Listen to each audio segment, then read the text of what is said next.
অবরুদ্ধ নিশীথ। লিখেছেন তেজস্মিতা মুর্তজা। পর্ব ২৬। রাত ১০টা ৩৮ হামজা জয়কে নিয়ে অন্তুদের বাড়ি থেকে বেরিয়েছে ঈশার আজানের পর। জয়ের আজ পলাশের হোটেলে যাবার কথা ছিল। পলাশ অপেক্ষা করছে, কিন্তু হামজার সাথে সে এলো আব্দুর রহিম মেডিকেল হাসপাতালে। বহির্বিভাগ দিয়ে ঢুকে এগোতেই জরুরি বিভাগ। কেচি গেইটের ওপাশে বেঞ্চিতে বসে আছেন লোকজন। কেউ কেউ বারান্দার গ্রিল ধরে আছে। উকিঝুঁকি মারছে ওয়ার্ডের ভেতরে। ৫০০ শয্যার এই বিশাল হাসপাতালে লতিফকে খুঁজে পাওয়া সহজ কাজ নয়। কিন্তু আজ বিকেলে কেবিনে শিফট করা হয়েছে লতিফকে। হামজার নির্দেশ। কেবিনের দরজা চাপানো ছিল। Special cabin room. হামজা ঢুকতেই লতিফের স্ত্রী আসমা উঠে দাঁড়াল এক কোণে। হামজা বাধা দিল, আপনি বসুন ভাবি। লতিফ ভাইয়ের পাশে বসুন আপনি। জয় বারান্দায়। সামনে দিয়ে একটা মেয়ে হেঁটে যাচ্ছিল, সে মনোযোগ দিয়ে দেখল যতদূর দেখা যায়। দেখতে ভালো লাগল, তবু ২টো বাজে গালি দিল মনে মনে। হাসপাতালে কেউ এভাবে পটের বিবি সেজে আসে? যখন সামনে দিয়ে হেঁটে যাচ্ছিল, কোমরটা ন্যাকামিতে বেশিই দুলছিল। জয়ের ইচ্ছে করল ধপ করে একটা কোমরের উপর লাথি মেরে কোমরটা সোজা করে দিতে। আবার ভালোও লাগছিল দেখতে। লতিফ ঘুমাচ্ছে। তার এক পায়ে রডরিং গেঁথে দেয়া হয়েছে, অপর পায়ে অস্ত্রোপচারের দরকার পড়েনি, হাঁটু অবধি ব্যান্ডেজ। জয়ের হাতের চর্চা কমে যাওয়ার ফল। ডান পায়ে রিংটা গেঁথে আছে যেখানে, দেখলে কেমন গা শিরশির করে ওঠার মতো। এক পা ফুলে ৪ পায়ের সমান হয়েছে। অচেতন পড়ে আছে লতিফ। জানে ডান পায়ে যখন সে প্রথম আঘাতটা করে, ১০ মিলির মোটা রডের আঘাতে জয়ের সমস্ত শক্তি ক্ষয় হয়েছিল।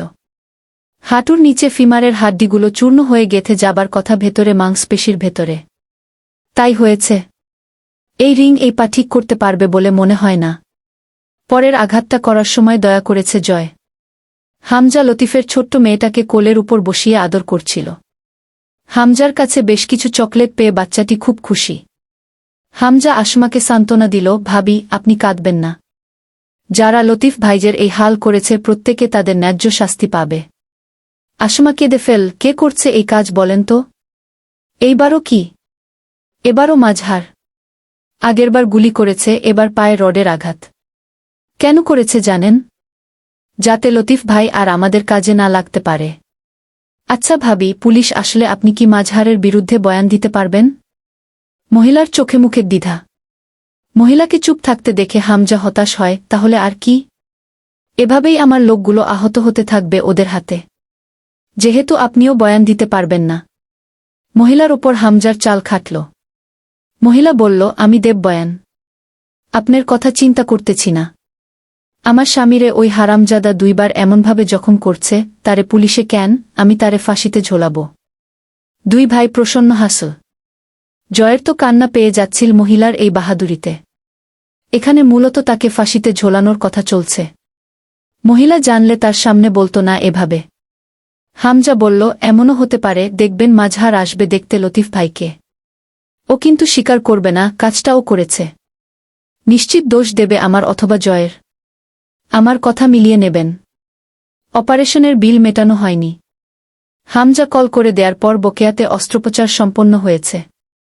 আসমার সামনে হামজা কয়েকটা বড় বান্ডেল তুলে দিল হাসপাতাল কর্তৃপক্ষের হাতে।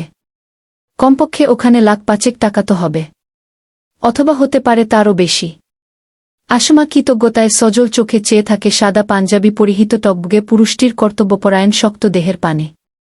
চলে আসার সময় মেয়েটার কপালে গাঁট একটা চুমু খেয়ে আসমার হাতে ১০০০ টাকা ধরিয়ে দিল হামজা। প্রয়োজনীয় ওষুধপত্র, অন্যান্য দরকারে খরচ বাবদে। তাছাড়া সকালে তো আবার আসছে সে। হামজা সর্দার পরিবারের কাছে অনেক আগে শিখেছিল, বিশ্বাসঘাতকেরা এই জগতে সবচেয়ে নৃশংস শাস্তির দাবিদার। এদের উপর দয়া করা এক প্রকার পাপ। প্রাণের হত্যায় যতটা না লোকসান আছে, তার চেয়ে কঠোর হত্যাকাণ্ড হল বিশ্বাসের হত্যা। প্রাণের হত্যাকারীর শাস্তি যদি মৃত্যু হয়, বিশ্বাসের হত্যাকারীর শাস্তি আরও শোচনীয় হওয়া উচিত। যেটা জয় করেছে। লতিফ মরলে মুক্তি পেয়ে যেত, অথচ এই অবস্থায় সে প্রতিক্ষণে মরবে। এটা ওর শাস্তি। সাথে হামজার কার্য হাসিল। গাড়িতে ওঠার সময় জয় দাঁড়িয়ে রইল ফুটপাতে। হামজা জিজ্ঞেস করল, তুই বাড়ি ফিরবি কখন? ভালো লাগতেছে না। তুমি যাও। আমি হোটেলে যাব। জয়ের শরীরে পাতলা একটা ডেনিম জ্যাকেট, সাদা লুঙ্গি পরনে। হামজা শরীরের চাদটা খুলে ছুড়ে মারে জয়ের শরীরে, এটা পেঁচিয়ে নে। ঠান্ডা লাগলে গালে মুখে থাবড়াবো ধরে। জয় চুপচাপ চাদর গায়ে জড়ায়। গাড়ি ছাড়ার আগ মুহূর্তে গাড়ির জানালায় হাত রাখে, কিছু টাকা দাও। পকেট খালি আমার। হামজা পকেট থেকে মানিব্যাগটা বের করে জয়ের হাতে ধরিয়ে দিয়ে বলল, হোটেলে যাচ্ছিস, থামাচ্ছি না। তবে শুতে একা যাস বিছানায়। আজ কিন্তু বিয়ে হয়েছে তোর। তোর বুয়ের সামনে ছোট যেন না হতে হয় আমাকে তোর কুকীর্তির জন্য। কবির কথাটা বুঝে ফিক করে হেসে উঠে জয়কে খোঁচায়, বিছানায় একা যাই যেন ভাই। এখন কিন্তু ভাবি আছে আমাগো। অথচ জয় নিশ্চুপ। স্থির চোখে বিদায় জানায় হামজাকে। আজ তার রসিকতার ছুটি। গাড়ি যখন আড়াল হল তখনও জয় দাঁড়িয়ে রাস্তার পাশে। সে কোথাও যাবে বলে মনে হল না। কবিরের কাছে একটা সিগারেট চেয়ে নিয়ে লাইটার জ্বালা। কবির চেয়ে দেখে তা। জয় সচরাচর সিগারেট টানে না। তার সিগারেটে টান দেয়ারও কিছু বিশেষ পরিস্থিতি আছে। কোনো ব্যাপারে হয়রানি বোধ হলে অথবা মন অশান্ত এবং দুষ্টসত্তা শান্ত থাকলে আনমনে সিগারেটে ঠোঁট লাগাতে দেখা যায় তাকে। উদাস পায়ে হাঁটতে হাঁটতে ব্রিজের দিকে এগিয়ে যায় জয়। কবির জিজ্ঞেস করল, ভাই, আজকে মেয়েটার সাথে যা করলেন তা কি ঠিক? জয় রক্তখেকো পশুর মতো দাঁত খিচে ওঠে, চুপ, একদম চুপ। ওই বিষয়ে কোনো কথা কইবি না। তোর খুব মায়া হইতেছে ওই শালির জন্য, হ্যাঁ? তোরও হাল ওর মতো করি। তারপর দুজন একসাথে গলাগলি ধরে কাঁদবি? কবির বুঝল না জয়ের কি হয়েছে। চুপচাপ সাথে চল, সঙ্গ ছাড়া যাবে না। জয় গিয়ে ব্রিজের কার্নিশ ধরে দাঁড়ায়। সিগারেটের ধোঁয়াগুলো মিশে যায় অন্ধকারে। সো সো করে গাড়ি চলে যাচ্ছে পেছন দিয়ে। কবির দাঁড়িয়ে আছে পাশে। জয় বিরক্ত হল, আমার সাথে কি তোর? যা, বাড়ি যা। ক্লাবঘর তালা মেরে চাবি হামজা ভাইয়ের কাছে পৌঁছে দিয়ে বাড়ি গিয়ে ঘুমা। আমার সাথে থাকার কিছু নাই। কবির কোনো জবাব দেয় না। চুপচাপ দাঁড়িয়ে থাকে জয়ের পাশে। তার সন্দেহ জয় হোটেলে যাবে না। কিন্তু কেন? হোটেলটা পলাশের, তাই। এরকম ভয় যে জয়ের মাঝে নেই তা সে জানে। পলাশ চরম বেহাজা। হাজার হলেও আবার জয়কে ডাকবে। জয়কে ছাড়া তার আসর জমে না। জয় চেয়ে থাকে অন্ধকারের দিকে। ব্রিজের নিচের ছোট ছোট খুপড়িগুলোতে হলদেটে লাইট জ্বলছে। অথচ জয়ের চোখে ভেসে ওঠে অন্তু আর আমজাদ সাহেবের বসে থাকার দৃশ্যটুকু। হিংসায় রক্ত টকবগিয়ে ওঠে ওর। ও শেষ কবে জাভেদ আমিরের কোলে চড়েছিল?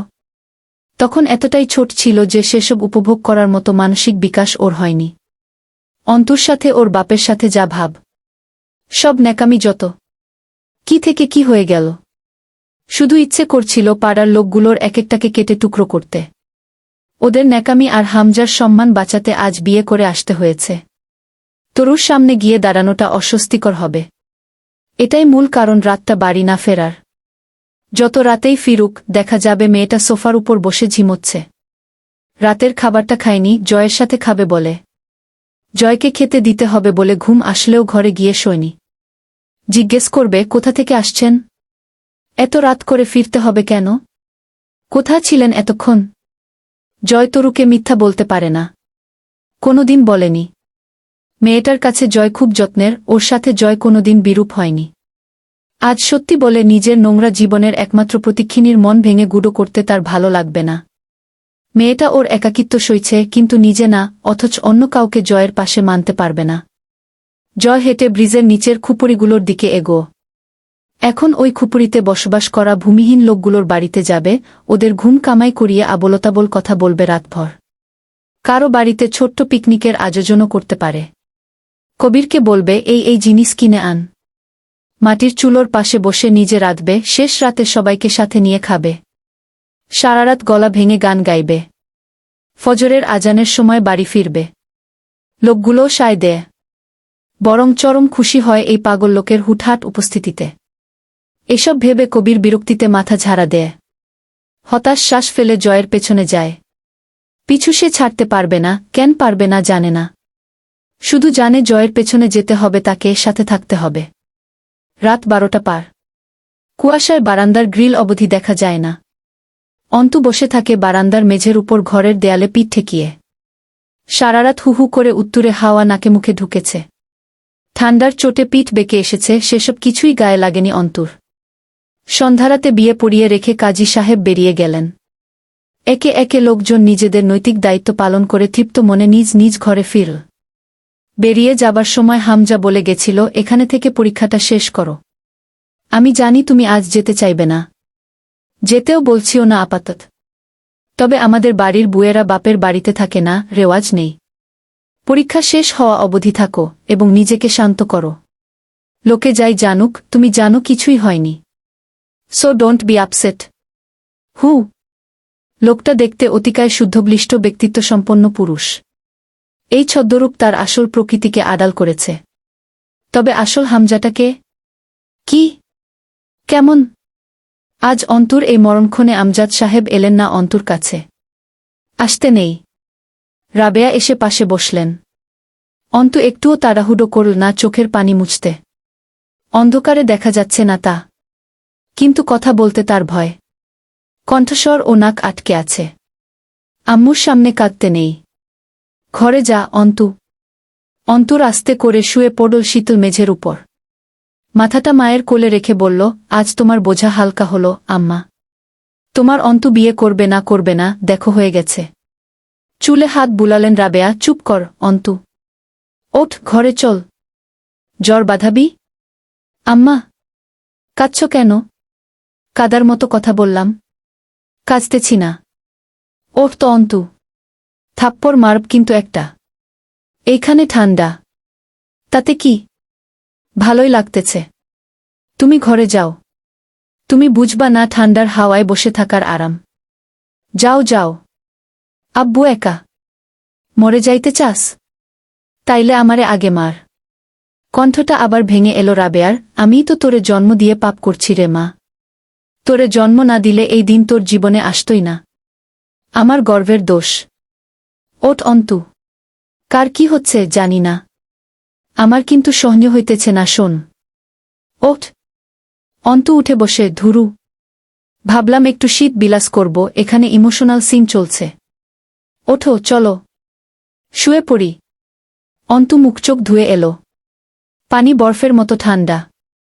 এসে বাচ্চা মেয়ের মতো বিছানায় শুয়ে কম্বল পেঁচিয়ে হুহু করে কেঁপে বলল, ওরে ঠান্ডা রে। আম্মা লাইট বন্ধ করে দিয়ে যাও। সেই শীত বাপরে। রাবেয়া অন্তুকে কেমন করে যেন তাকিয়ে দেখলেন। অন্তু ঠিক ছোটবেলার মতো কম্বল মুড়ি দিয়ে অল্প একটু মুখ বের করে ঠকঠক করে গা কাঁপাচ্ছে। যন্ত্রণা লুকোনোর ব্যর্থ চেষ্টা। রাবেয়া চলে গেলে অন্তু স্থির হয়ে গেল।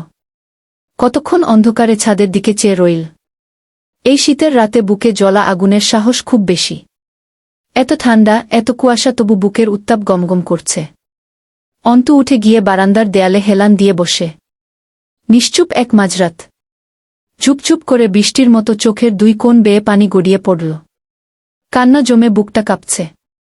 অন্তু মাথাটা দেয়ালে ঠেকিয়ে বাইরের অন্ধকার কুয়াশার দিকে তাকিয়ে রইল নিথর চোখে। তার জীবন, সম্মান, স্বপ্ন, আব্বুর মানমর্যাদা সব শেষ। শেষটা সে করেছে। কেন সে গেছিল সেদিন আমিরের সঙ্গে বেয়াদবি করতে গেছিল? এত বোকা হলে চলে? তা কিছুই রইল না। নাহ, নিজেকে ক্ষমা করা যাচ্ছে না। অন্তু আস্তে করে হাতের তর্জনী আঙুল তুলে বুকের মাঝখানটায় চেপে ধরল। সেখানে ভেঙে চুড়ে আসছে। শীত বাড়ছে। পা দুটো ঠান্ডায় অবশ হয়ে আসছে।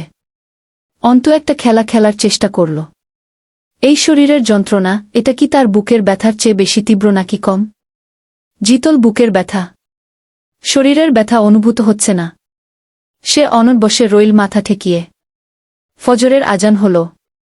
উঠল না নামাজ পড়তে। বসে রইল ওভাবেই। রাত 2টোর দিকে রোজকার মতো অন্তুকে দেখতে এলেন আমজাদ সাহেব। তিনি আজ লুকিয়ে দেখতে এসেছিলেন। অন্তু ঘুমালে দেখে চলে যাবেন। কিন্তু অন্তুকে ওভাবে ঠান্ডার মাঝে বারান্দার মেঝেতে বসে থাকতে দেখে বুকের ভেতরটা যেন কেমন করে উঠল। অসুস্থ শরীর নিয়ে বসলেন অন্তুর পাশে। অন্তু ঘাট ঘুরিয়ে তাকাল না। ওভাবেই বলল, ঠান্ডা লাগবে আব্বু। ঘরে যাও। তোর লাগছে না? বুঝতে পারছি না। তুমি অসুস্থ, এখানে বসে থেকো না, যাও। কিছুক্ষণ চুপ থেকে আমজাদ সাহেব জিজ্ঞেস করেন, আমার বাপ হবার চেষ্টা করিস না অন্তু? তা করব আমার সাধ্যি। বাপ তো তুমি, আব্বু। স্বার্থপর বাপ। বাপ হিসেবে তুমিই ঠিক আছো। আমি তোমার বাপ হলে এমন করতাম না। ভুলভাল কিছু করতাম। তুমি ঠিক কাজ করেছ। আমজাদ সাহেব কি অদ্ভুত এক হাসি যে দিলেন। হেসে বললেন, কি করতি তুই বল? মেরে ফেলতাম। তাই তো করেছি। বাঁচিয়ে রেখেছি। অন্তু এবার তাকায় আব্বুর দিকে। আমজাদ সাহেব থমকে গেলেন। চোখ দুটো কালিতে ঢাকা। ত্বক তীব্র ঠান্ডায় বিদীর্ণ হয়ে সাদা রক্তশূন্য হয়ে উঠেছে। চোখ দুটো ফোলা, চোয়ালের উপর শুকনো জলরাশির ধারা। বাপের ভেতরটা কেমন করে উঠল। এত কঠোর মৃত্যু বাপ হয়ে দিলে মেয়েকে। আব্বু, তোমার একটুও দয়া হল না আমার উপর? এই যে অন্তু। আবারও ঝরঝর করে কেঁদে ফেল। তার একমাত্র দুর্বলতার জায়গা। অন্তু একটা আবদার করে, আব্বু। হু। চলো আমরা কোথাও চলে যাই আব্বু। এখনো আকাশ ফর্সা হয়নি ভালোমতো। চলো আমরা দূরে কোথাও চলে যাই। যাবে আব্বু? না অন্তু। আজ আমার খুশির দিন। আজ যা করেছি এরপর আর কোনোদিন খারাপ থাকব না আমি। আমি এক কন্যাদায়গ্রস্ত বাপ ছিলাম। আজ সেই বোঝা ঝেড়ে ফেলেছি, বিয়ের বয়সী মেয়েকে বিয়ে দিয়ে দিয়েছি আজ। ইমমুক্ত দায়মুক্ত আজ থেকে আমি। চলে যাব কেন? আমজাদ সাহেবের মেহেদি রাঙা দাড়ি বেয়ে এক ফোঁটা পানি বড় নিঠুরভাবে বয়ে গেল। অন্তু খিচে চোখ দুটো বুজে ফেলে। বাপের চোখের পানি সন্তানদের দেখতে নেই। অন্তুর চোখের উচিত এই মুহূর্ত থেকে নিজেদেরকে অন্ধ ঘোষণা করা। অন্তু আলতো করে মাথা ঠেকাল আব্বুর কাঁধে। তোমাকে অভিনন্দন আব্বু।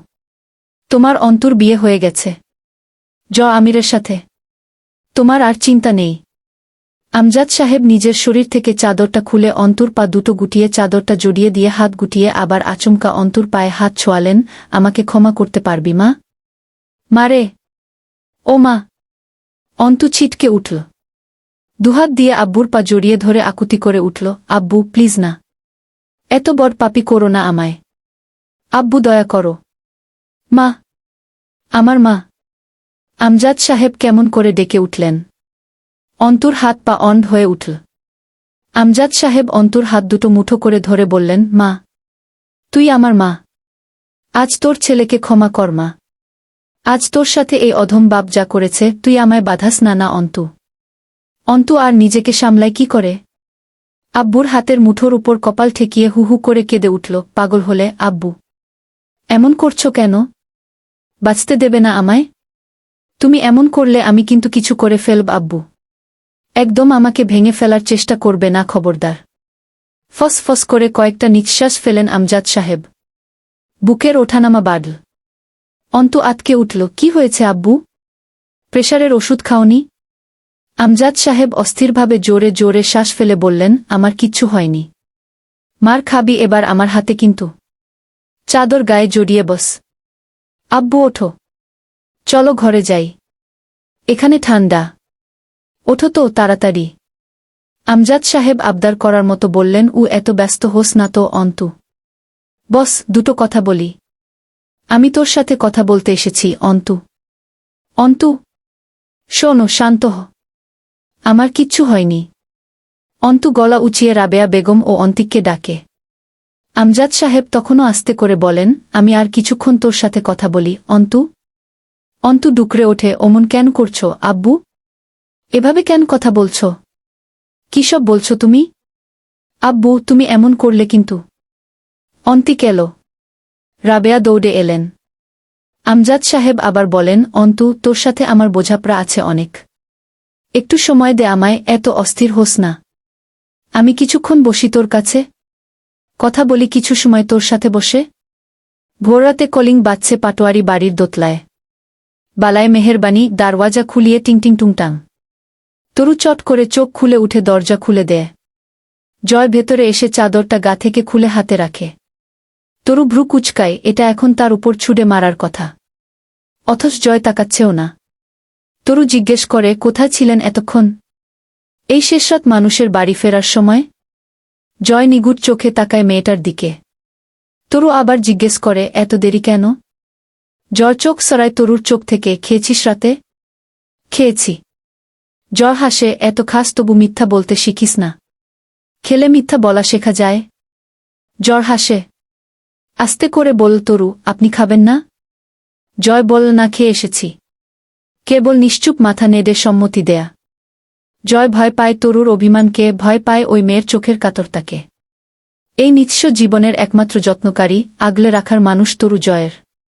সেই মেয়েকে দুঃখ দিতে জয়ের মতো পাষাণ্ডের কলিজা কাঁপে খুব। খেতে বসে তরু আবার জিজ্ঞেস করে, কোথায় ছিলেন?